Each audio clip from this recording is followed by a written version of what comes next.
Урматтуу мекендештер, урматтуу Ош шаарынын, Ош областынын Ноокат районунун, Кара Суу районунун тургундары, жашоочулары жана коноктору, өзүңүздөргө белгилүү болгондой, дүйнөдө адам үрөйүн учурган коронавирус деген илдет каптап кетти.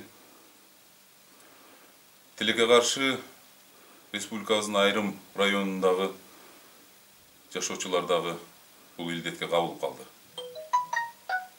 Ошондуктан эртең Ош шаары, Ноокат району жана Ош областынын Кара Суу райондорунда атайын коменданттык саат киргизилүүдө.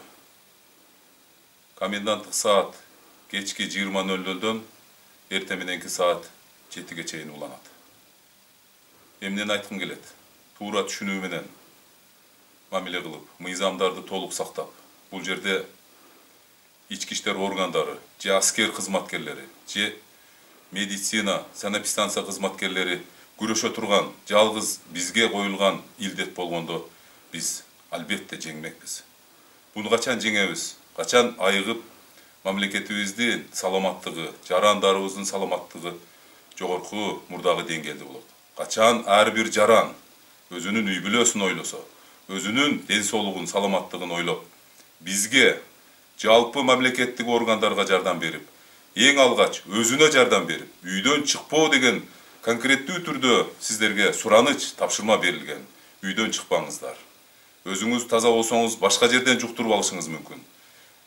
Же болбосо бир көп адамдар чогулган жерге барып, ал жерде баарлашып отуруп, бүт мыйзам боюнча аны жасабагыла деген ишти жасасаңар, илдетке кабылып калышыңыз мүмкүн. Ошондуктан суранып кетем сиздерден.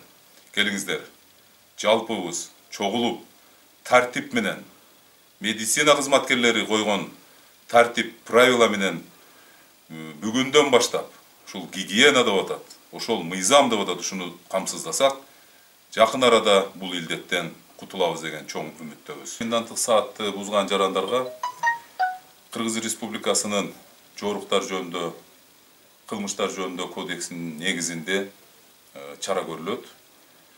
Жарандарды чакырып кетмекмин, мыйзам бузбаңыздар. Мыйзам бузуп, бири-бирибизге мыйзам тилинде сүйлөшкөнгө барбаңыздар. Бул сиздин жана жалпы коомдун саламатчылыгы үчүн.